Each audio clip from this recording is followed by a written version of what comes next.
Il a dit, pour l'effort qu'il a fait pour être avec nous. Dire merci au doyen d'épaule qui est venu spécialement, il n'a pas dit, mais il est venu uniquement pour cette réunion, pas pour autre chose. Pour dire l'importance que nous accordons à cette rencontre. Dans ce que vous avez reçu, la réunion concerne tout le monde. Évidemment, président de la région du Cavali, on a invité nos frères du Cavali, évidemment, mais nous avons invité nos frères du Guémon. Le président Miamli et moi-même sommes en contact régulier. Pas plus tard qu'hier, il m'a envoyé un message pour vous dire que quand on travaille dans le Cavali, on fait en sorte aussi que dans le Guémon, les dossiers avancent. Je suis son aîné, il est mon jeune frère dynamique, comme d'ailleurs Denis Casion, lui il est mon aîné, chacun a son grand frère, et nous travaillons vraiment en étroite collaboration.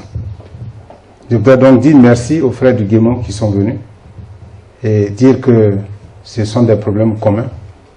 Je vais donc les exposer en commençant par le sujet qui préoccupe tout le monde. Le premier point concerne le foncier rural. Le foncier, c'est un sujet qui est un sujet de grande préoccupation pour toute la Côte d'Ivoire, mais qui de façon particulière est un sujet qui nous pose problème chez nous. La loi a été prise dans des conditions spéciales. Cette loi a été précédée par des consultations dans les villages. Les délégations, et à l'époque, c'était en 98, c'est-à-dire le RDA était un parti d'opposition, le FPI était un parti d'opposition, le PIT était un parti, et ils étaient à l'Assemblée. Et des délégations conjointes ont été faites pour aller interroger les traditions en matière de pratiques foncières. Et cette loi fait la synthèse des traditions en matière foncière de toute la Côte d'Ivoire. Donc ça préserve les intérêts de toutes les régions. Il faut être ivoirien. Et donc, le premier amendement a consisté à préserver les droits des héritiers, de ceux qui étaient propriétaires, mais qui ne sont pas ivoiriens. Ça a été le premier amendement, qui a été fortement encadré, parce que si l'héritier, qui n'est pas ivoirien, on lui cède le droit de son père, ou bien de celui dont il hérite, il ne doit pas vendre. S'il doit vendre à un privé, il y a un droit de préemption par rapport à ses voisins. Et au-delà de ça, il doit céder à l'État. Donc c'est bien encadré. Mais cet amendement est passé aussi facilement parce que très peu de gens étaient propriétaires. Ça concernait 0,036% du territoire foncier rural de la Côte d'Ivoire. Donc cette loi a été adoptée en 2003 sans difficulté. Le dernier amendement qui est intervenu en 2013, c'est simplement pour dire que nous n'avions tous les terres qui sont dans le milieu rural, évidemment relèvent du droit coutumier. Mais en 98, quand la loi a été prise, la loi avait donné 10 ans aux propriétaires traditionnels ou coutumiers pour qu'ils puissent faire valoir leur propriété en établissant les titres, le certificat foncier. Et donc l'amendement a donné encore 10 ans de plus, puisque sur cette période, les certificats fonciers n'ont pas été établis. Et donc on a encore 10 ans pour que nous puissions établir notre propriété sur nos terres. Pour dire donc que la loi sur le foncier, elle s'applique de façon entière sur tout son dispositif. Et si quelqu'un vend la terre, il vend la terre, il y a une procédure. Il y a une procédure.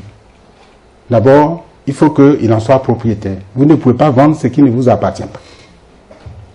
Et donc, si c'est une terre qui appartient à la famille, il faut qu'il ait eu de ses parents un mandat écrit. Et cette transaction doit se dérouler devant témoin. Quand elle est terminée, pour que l'opération soit validée, ça doit faire l'objet d'une enquête de commodo et incommodo.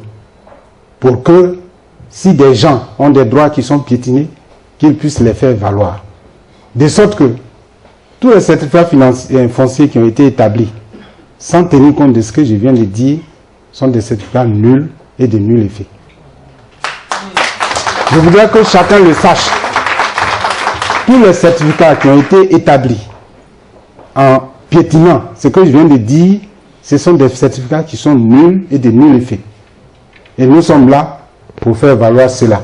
Pour ce qui est du Cavali, nous avons organisé un atelier avec le corps préfectoral et les sous-préfets, parce que malheureusement, c'est certains d'entre eux qui signaient ces papiers et qui octroyaient les terres. À telle enseigne que c'est devenu leur travail.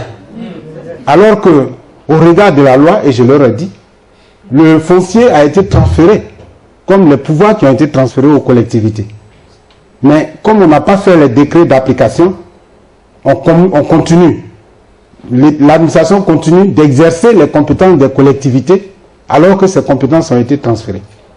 Et au cours donc de cet atelier, on est arrivé à la conclusion que tous les certificats fonciers qui ont été établis dans des conditions irrégulières sont nuls et de nul effet. Un. Deuxièmement, pour tout ce qui a été fait depuis 2010, c'est nul et de nul effet. Pourquoi?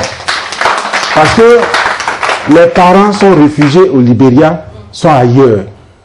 Et ils ont acheté dans des conditions opaques des choses aux gens à qui ça n'appartenait pas. Je vous donne un exemple qui est le plus flagrant plutôt. Ça s'est passé à Médibli. Un matin, les populations, Médibli c'est à Blolequin, un matin, les populations se réveillent et puis voient quelqu'un en train de travailler au cimetière. Et puis les villageois disent, mais qu'est-ce que vous faites là? Il dit, mais j'ai acheté cette terre-là hier, j'ai acheté 10 hectares. On dit chez qui? Il dit chez un jeune. Comment il s'appelle? Il ne le connaît pas. Les villageois enquêtent, c'est un jeune qui est venu du Libéria, qui a vendu le cimetière, et tout ce qui est derrière, il lui a donné 1 million, et puis il est reparti. Et les villageois lui ont dit, mais est-ce que ça là, c'est possible chez vous? Que vous achetez une terre la nuit, sans témoin, sans que le chef de village ne soit informé, ni le chef de famille, chez un jeune. Est-ce que les jeunes sont propriétaires des terres? Il a été déguerpi, évidemment, et il a perdu son million, puisque le jeune est parti. Je vous dis en même temps, un des drames, c'est que les gens viennent du Libéria, ils vendent et puis ils repartent. Et ils vont dire, les gens occupent nos terres. Alors qu'ils viennent, ils vendent, ils prennent l'argent, ils repartent au Libéria. Et un des cas les plus flagrants, ça s'est passé à Taï. Parce qu'à Taï, à la différence donc du reste du Cavali, beaucoup de gens ont des plantations. Et beaucoup de nos parents qui sont réfugiés au Libéria ont des plantations. Donc quand ils se sont réfugiés au Libéria, ils ont mandaté leurs enfants pour aller faire les saignées et puis vendre leurs plantations et leur envoyer la moitié. Les jeunes étaient tellement en situation confortable et ils envoient le message à leurs parents. Tu as attendu, hein, ils vont te tuer ici. Et puis les parents demeurent au Libéria. Comme ça, eux, ils sont propriétaires de leur plantation. Ils vendent, ils achètent les motos et puis ils mènent la belle vie. Donc, ce sont des problèmes de fond. Mais j'ai dit, la loi protège encore nos intérêts et nous avons les moyens d'aller de l'avant. Sur le foncier, c'est ce que je peux vous dire. Si vous avez des questions, on reviendra là-dessus. C'est un sujet important, mais qui est cerné. Il est cerné et nous y travaillons de façon active. Pour le volet sécurité, la situation n'a pas été du tout facile. Le maire Kazion l'a dit, nous sommes adossés au Libéria et c'est ce qui a fait que la crise de 2002, nos villages ont été détruits. Bon, les autres ne se rendent pas compte parce que la crise de 2002 s'est arrêtée à Blolequin pour ce qui est du Cavali. Je sais que dans le Guémon, ça a été aussi dramatique. Mais nos villages là, qui sont avant Blolequin là, ont été piétinés. Moi, ma maison, c'est la première fois, ça avait été déjà un peu touché. Mais beaucoup de choses ont été détruites. Et ceux qui étaient venus du Libéria, ce n'était pas pour une rébellion. Ils sont venus manger. Ils ont tué nos bœufs. Ils ont pillé nos greniers. Et puis, au milieu des villages, là, ils mettaient des canaris, enfin des marmites. Et puis, ils préparaient les bœufs et le riz. Et puis, ils mangeaient. Et ils dansaient. Et puis, ils buvaient, ils fumaient. C'est ça. Et ça, c'est un problème. Et la crise de 2010, c'est la même chose. Ils ont pris position. Mais ce n'est pas pour des raisons politiques. Ils sont venus se servir. Ils ont pillé nos maisons. Ils ont pris tout ce qu'ils pouvaient. Quand ils ont fini avec nous, ils sont allés avec le FPI. Ils ont pillé tout. Ils sont partis. Donc, le drame, c'est un drame pour nous. Parce que moi, je suis allé au Libéria. Après la crise, je suis allé au Libéria. J'ai été envoyé par le président. Parce que pendant la crise, il a vu que j'étais très touché. Donc, je suis allé au Libéria. Et j'ai parcouru le Libéria. Je vous dis, c'est un drame. Parce que malheureusement, de Monrovia jusqu'à Zouedrou, qui est la capitale du peuple ouest, vous n'avez rien. Sur la route, il n'y a que des gros arbres. Il n'y a rien. Ils n'ont rien fait. Il n'y a rien. Pas de plantation. Les gens ne font rien. Donc, ils sont assis au Libéria. Et puis, ils se renseignent. Qu'est-ce qui se passe à Taï? Ah, on peut bouger, on peut boucler, on peut les ou mon radio, des casiers poids. Et puis, quand il y a une crise, ils viennent se servir. C'est un drame. À tel enseigne que quand nous avons eu le conclave au Libéria, avec les deux chefs d'État, ce qu'on leur a demandé, c'est qu'on aide les Libériens à travailler. Ils ne peuvent pas s'asseoir dans les villages sans rien faire. C'est un danger pour nous. Parce que si on règle nos problèmes, ils vont venir voler. Dès qu'il y a des petites paroles, ils vont rentrer. Et malheureusement, depuis les années 89, ils n'ont plus rien fait que faire la guerre. Donc c'est un problème. Aujourd'hui, la paix est revenue. Il n'y a plus de gens qui sont poursuivis dans les villages pour des positions qu'ils ont prises antérieurement. Parce que les questions de meurtre, c'est des problèmes de droit. On ne peut pas éteindre cela. Mais les problèmes de petits pillages, d'attaque des gens, de positions, tout ça, l'éponge est totalement passée dessus. Ce que nous voulons, c'est que nos forces reviennent. Que nos intelligences reviennent dans nos villages. Et j'ai dit, il y a un gros village, Pierre est là, Jean-Pierre, le doyen. Un gros village, les gens sont tous partis au Libéria. On leur envoie des projets, ils disent, ils ne veulent pas. Mais la nature a horreur du vide. Ceux qui ont voyagé en Afrique, là, allez dans les autres pays et puis vous allez voir. On est allé au Libéria, Denis est là, le député est là. On est allé à Zouedrou. Zouedrou, c'est la capitale du peuple ouest. Mais quand nous sommes venus de Monrovia jusqu'à Zouedrou, on a vu une seule ville que je connaissais quand j'étais en Côte d'Ivoire, mais je n'ai jamais vu. Ganta. Mais est-ce que vous savez que Ganta, là, c'est moins que Guiglo? C'est moins que Guiglo. Je n'ai même pas vu la ville, il n'y a rien. Et puis, on arrive à Zouedrou. On a fait une nuit, non? On dirait qu'on a fait une semaine. Il n'y a pas d'eau. Le député, mon jeune frère, parce que son papa vient de Théon, il est le député là-bas, c'est lui qui est le président de tous les élus, de tout le peuple ouest. Et il nous a donné son domaine. On était dedans.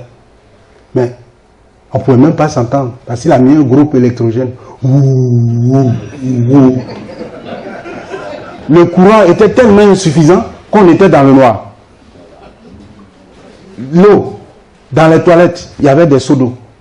Comme on était avant là, dans nos villages, dans certains villages, ça n'existait plus. Mais on a passé un jour, une nuit là, je vous dis, on dirait qu'on a fait une semaine. Tellement les conditions de vie sont très difficiles. Mais la Côte d'Ivoire là, tu as Ablélequin, tu es à l'aise. Il y a des villages, il y a l'eau, il y a l'électricité, vous avez tout. Donc, ce sont des problèmes très sérieux sur lesquels nous devons travailler, et on a demandé aux deux chefs d'État de faire en sorte qu'au Libéria, là, ils se mettent au travail. Et le député qui a parlé au nom de tous les élus, mon cousin dont je viens de parler, il a parlé au nom de tous les élus, devant les présidents. Il leur a dit, on vous demande de donner autorisation au président du conseil régional de Cavali de nous donner leur programme pour qu'on commence à travailler chez nous. Et les deux chefs d'État ont donné leur accord devant tout le monde. Pour vous dire, la question de la sécurité, c'est aussi dans notre tête. Parce que l'insécurité, le député l'a dit tout à l'heure, elle est matérielle aussi. Hein. Et aujourd'hui, c'est qu'on connaît dans la région le grand banditisme. Ils ont cassé le siège, ils sont allés voler au conseil régional la dernière fois. Et puisque les gens ont des armes partout, et ils sont restés, certains sont entrés dans les plantations avec leurs armes. Donc il y a ça. Mais heureusement, le préfet des régions, qui est un militaire, en tout cas, il est très vigilant sur ces questions. Et je voudrais, devant le député, le maire de Toulopleu, dire aussi ma grande satisfaction du préfet de Toulopleu. Il s'appelle Karim Diarra.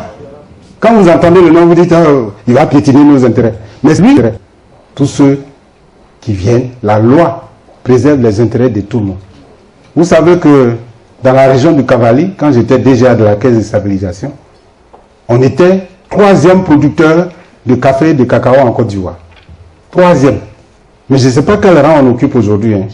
Parce que j'ai demandé les statistiques des Guigouis, ils n'ont même pas été capables de me les communiquer jusqu'à maintenant. Alors que Blolequin seul faisait plus de 100 000 tonnes. Aujourd'hui, je ne sais même plus ce qu'on produit. Donc, les forces qui viennent travailler nous aident. Ça permet à la région d'être riche. Vous allez dans la localité, vous avez au moins une centaine de voitures qui circulent. Les gens travaillent. On fait des transactions. Parce que 100 000 tonnes de cacao, si c'est 1000 francs le kilo, ça fait 100 milliards. Quand on achète à 500 francs aux populations, ça veut dire qu'on remet aux populations 50 milliards. Ça là, ça ne peut pas passer inaperçu dans une localité. C'est ce qui régule la vie. Donc, c'est important que les gens viennent travailler chez nous. Mais c'est aussi important qu'ils respectent nos droits. Qu'ils respectent nos lois. Voilà. Donc, on doit ménager la chèvre et le chou. Oui, la chèvre et le chou. Ceux qui viennent chercher l'argent. Et puis, nous qui avons les terres. Il n'y a rien qui fait honte. Il n'y a rien. On n'a pas de raison d'avoir de scrupules de louer nos terres.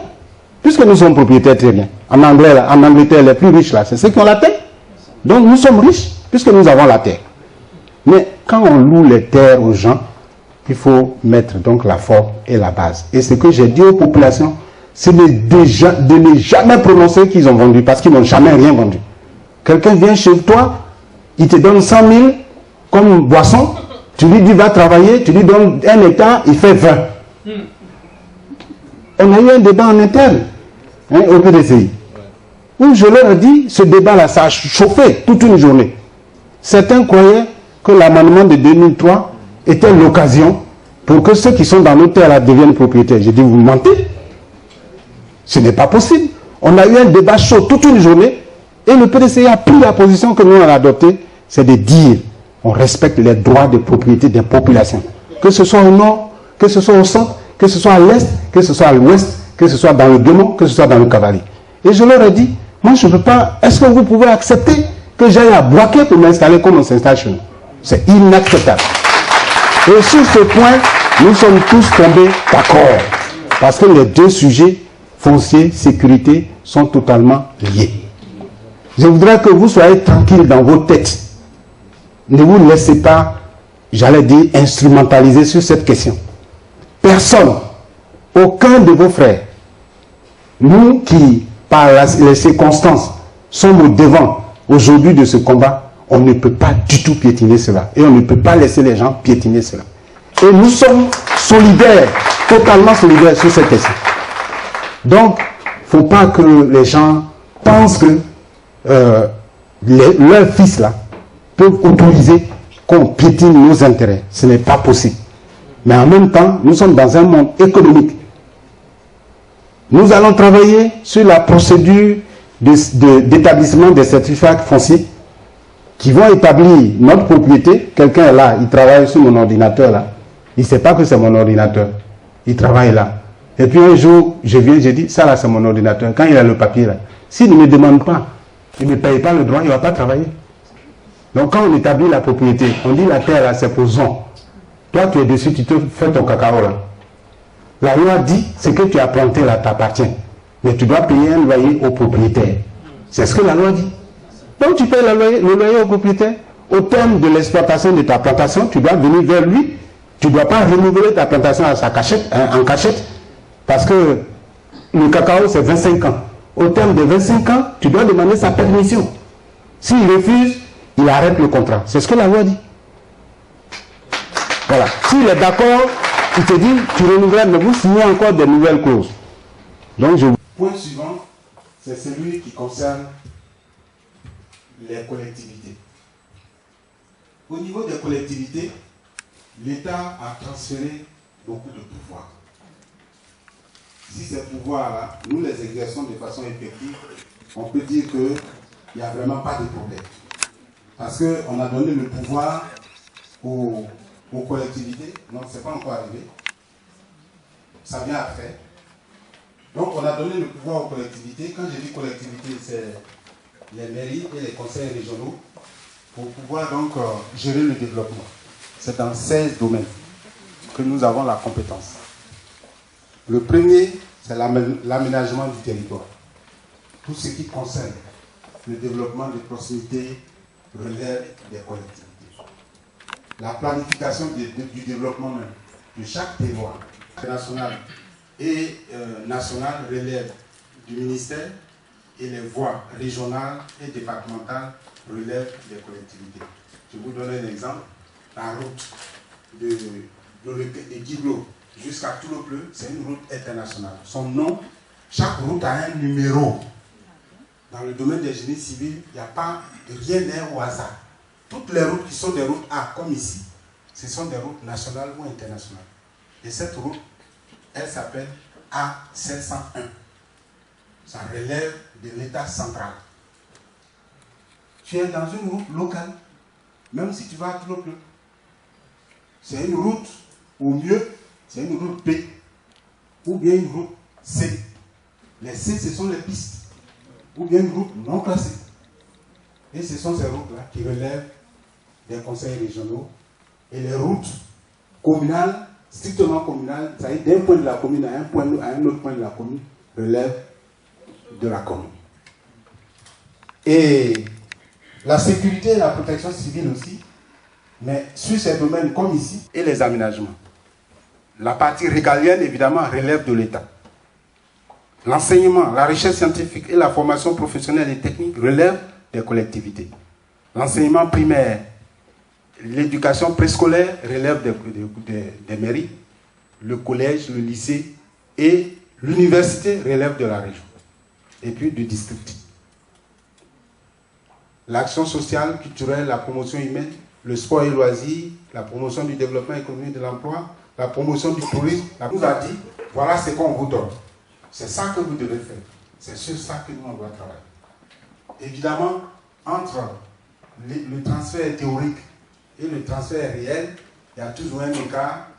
Et en Afrique, c'est encore plus patent.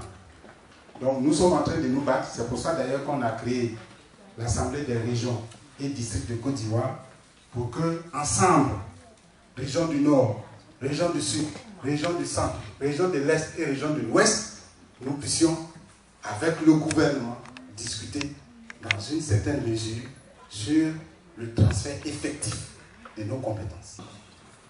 Nous étions tellement énervés par le fait que l'État traînait les pieds. Et puis on est allé à une réunion au Burkina. Et évidemment, le Burkina, ils ont les régions de Bulle. Les Bulle, je crois, 2000, ils ont les régions. Donc, ils sont déjà dedans. Pendant que nous, on faisait les conseils généraux, ils avaient les régions.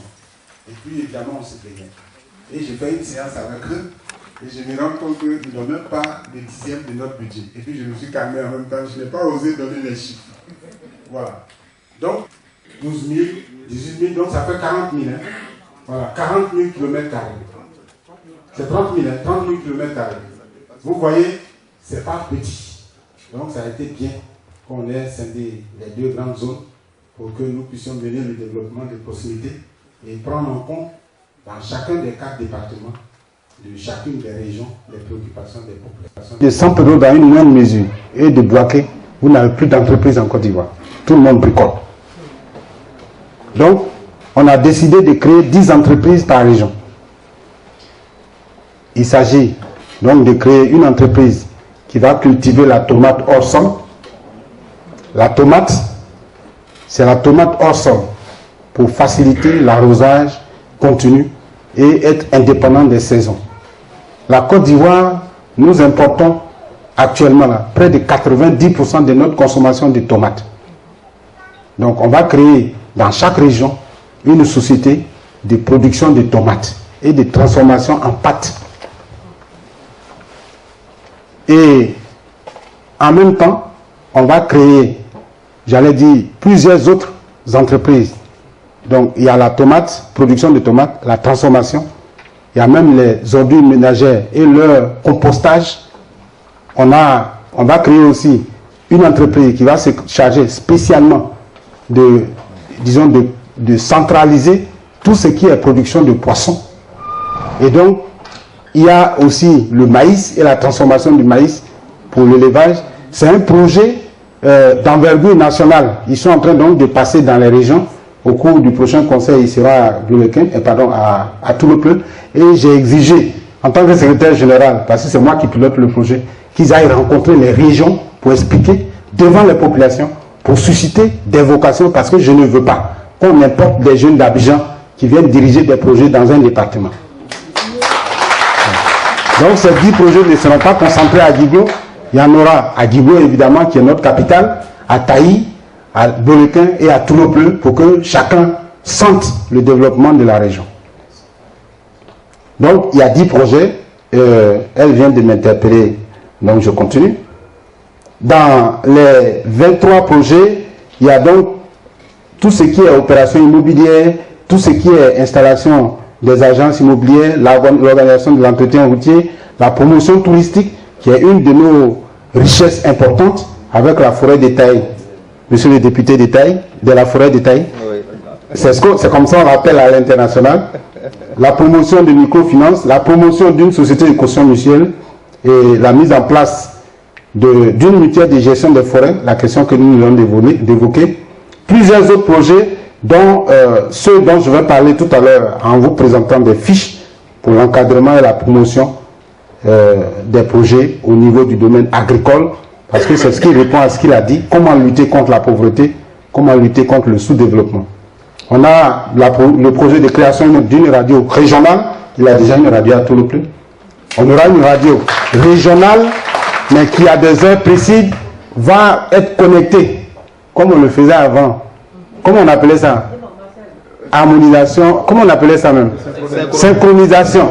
On va synchroniser avec Toulouse, même si on couvre, pour que à un moment donné, que ce soit en grec ou en français, les populations écoutent le message que nous avons à leur donner. Message de développement, message d'encadrement, message de paix, message de réconciliation. Et on a demandé une radio qui va au-delà de la frontière. Parce que je leur ai dit, il faut qu'on parle à nos frères du Libéria aussi. Pour qu'ils comprennent que le développement, là, c'est un travail. Vous ne pouvez pas vous asseoir et puis des gens vont venir ailleurs pour vous développer. C'est vous-même qui devez conduire votre développement. Donc la radio sera un support important pour ces messages-là.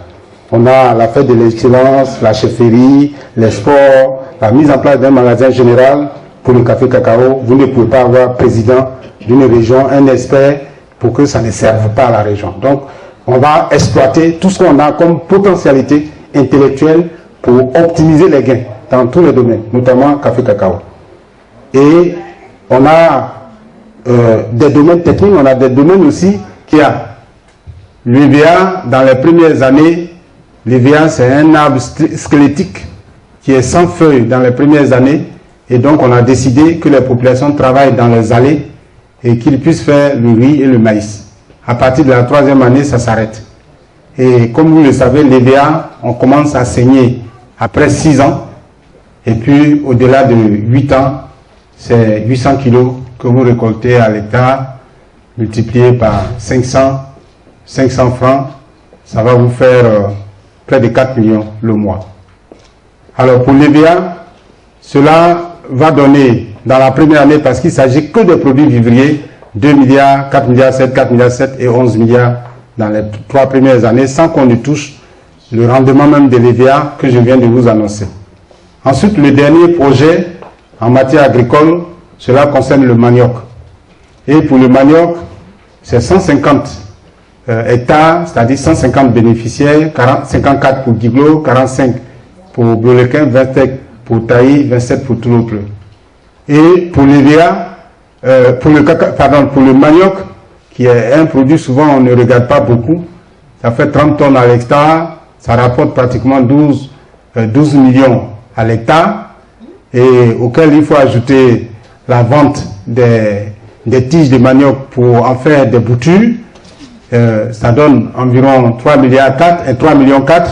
Donc à l'hectare, vous avez 17 millions au bout d'un cycle pour le manioc. Donc sur les 150 hectares, le manioc va rapporter 2 milliards 2, 2 milliards 2, 2 milliards 2 et 8 milliards 9 aux 150 bénéficiaires.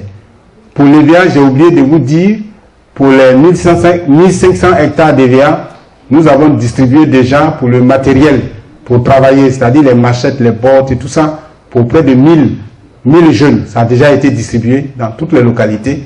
Et il y a 700 hectares qui ont déjà été faits, dont 600 ont déjà reçu les plans et les plans ont été effectivement plantés. L'année prochaine, ces plantations-là, ils vont faire le piquetage, ils ont déjà planté les arbres et dans les allées, c'est là qu'ils vont faire le vivrier. Donc, on va enclencher avec les autres, mais il faut savoir que celui qui fait l'EVA, il ne fera pas le cacao, il ne fera pas le café, il ne fera pas le manioc. Chacun doit être spécialisé, puisque c'est une personne, un hectare, que ce soit un homme ou une femme, un hectare, pour que chacun ait quelque chose et que ça touche toutes les régions. En plus de cela, il y a plusieurs autres projets qui sont des projets d'infrastructure classiques. Le seul que je peux vous présenter, c'est le centre de formation au métier agricole. Ce que nous sommes en train de faire, on ne veut pas le faire au hasard. Nous le faisons en partenariat avec le CNRA et on a créé un centre de formation à Biolequin. Sur 25 hectares, il va y avoir 5 hectares d'EVA, 5 hectares de cacao, 5 hectares de café, 2 hectares de manioc, avec tout ce que je viens d'indiquer en produits associés. On a déjà 2 étangs piscicoles qui sont là pour faire l'élevage des poissons. Il y a déjà les poulets et comment on appelle les porcs.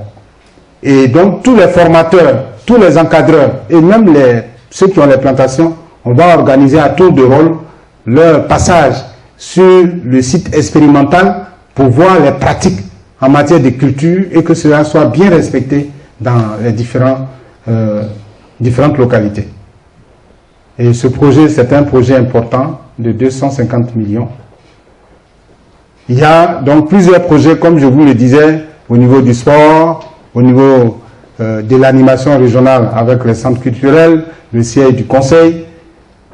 Mais en même temps, comme on le dit, quand on est illettré, c'est vraiment compliqué. Nous avons fait des cursus qui aujourd'hui ne peuvent plus exister. C'est-à-dire partir du village, aller au collège à Guiglo, de Guiglo aller à Daloa, de Daloa venir à Abidjan, d'Abidjan venir en France ou aux États-Unis, sans que vous ayez un support. Ça n'existe plus aujourd'hui. Parce que le villageois qui va même envoyer son enfant à l'école au village, là, ça pose des problèmes. Je me souviens un jour, j'arrive à Témoun, et puis on fait une réunion. Alors, premier problème, ils ont dit on n'a plus d'eau dans le village. Donc je ne comprenais pas. J'ai dit mais le château d'eau ne fonctionne plus. Ils ont dit non, on a une facture qu'on n'a pas payée. Ça fait combien? 300 000. Parce que le château d'eau du village, le château d'eau de façon générale, il a un moteur qui est alimenté par l'électricité. Et quand vous payez votre facture d'eau, c'est dedans.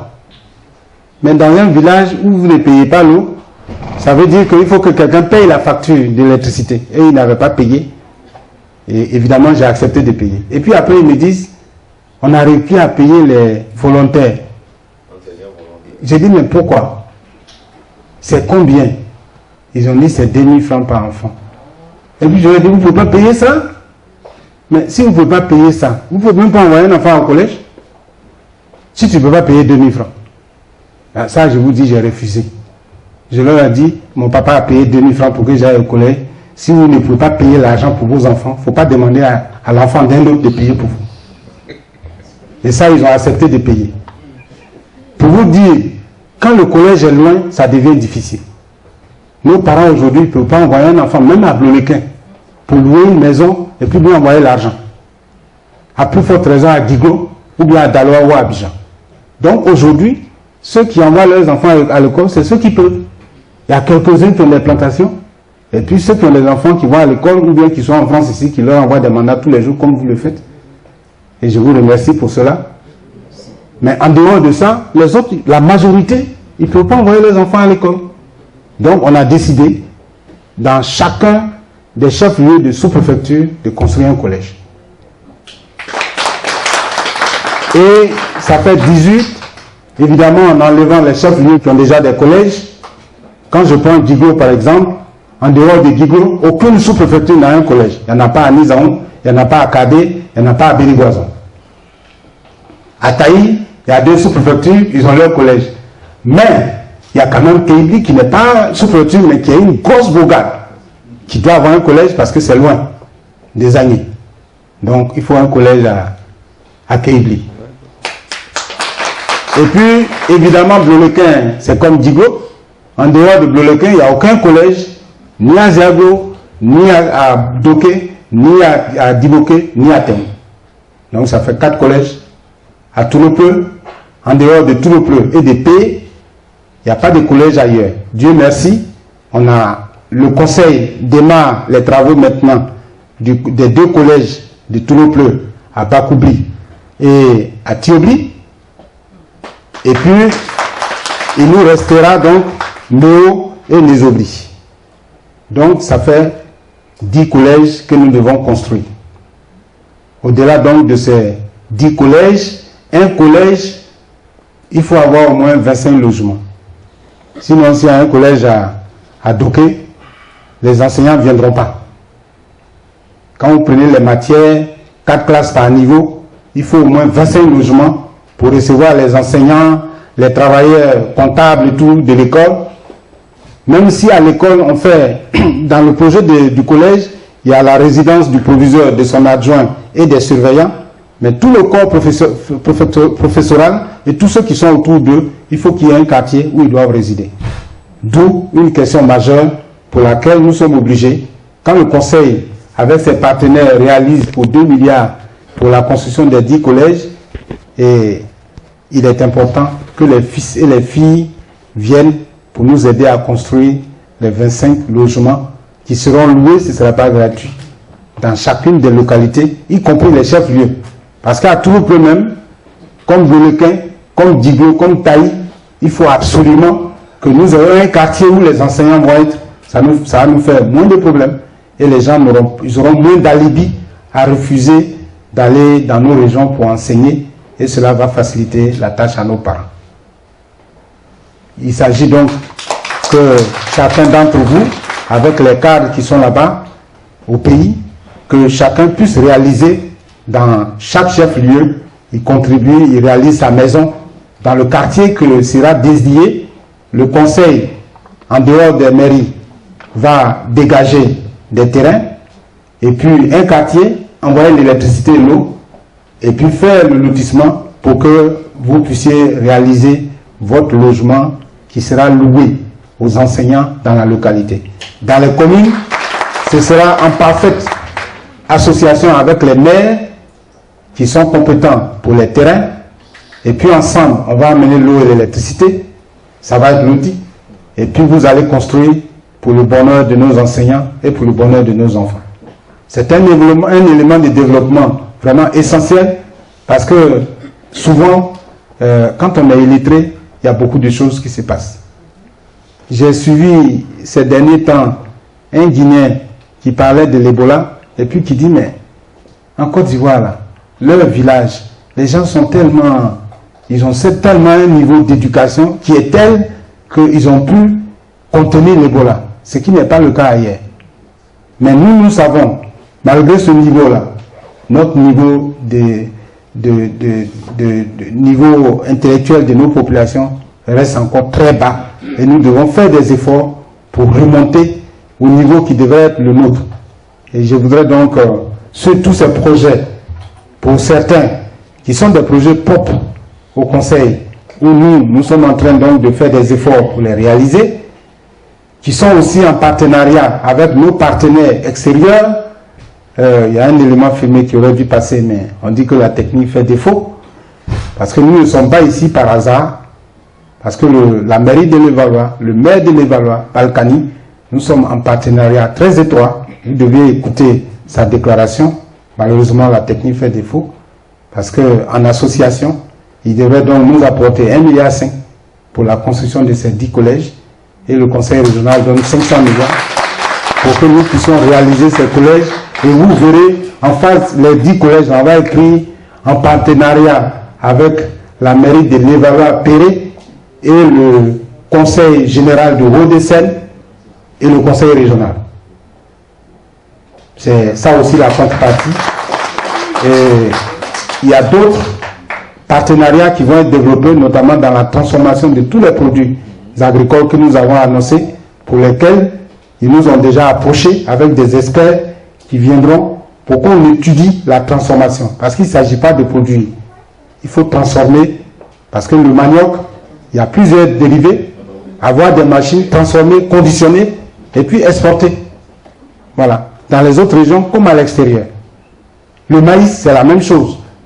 Donc, ils vont envoyer des équipes techniques. Nous allons travailler avec eux, et ils sont déjà prêts pour cela. Donc, voilà en substance ce que nous avons à vous présenter pour me résumer. Donc, les projets agricoles, vous êtes aussi concernés. Voilà, vous êtes aussi concernés. Le développement, c'est la conscience. C'est comme l'école. Hein. Quand un enfant va à l'école et il croit qu'il va à l'école pour ses parents, il ne va pas travailler. Mais quand il réalise qu'il va à l'école pour lui-même, il change. Le développement, c'est la même chose. Tout ce que nous faisons, c'est des discours. Il faut passer à l'acte. Mais l'acte, là, c'est la conscience. Un jour, dans mes tournées à Bleulequin, et c'est là que je vais finir, j'arrive dans un village, et puis j'observe, il y a la population, nos jeunes, et puis il y a les jeunes burkinabés, les planteurs, là, ils sont jeunes et vigoureux. Et puis nos jeunes, là, quand vous les regardez, manifestement, ils boivent, ils fument. Et puis j'ai crié, je vais le dire en guéré pour ne pas que les autres comprennent. Voilà, à mon quoi, il y a en attention. Dans mon est-ce que vous savez ce que les femmes m'ont dit? Là, à moi, ouais. Je vous remercie.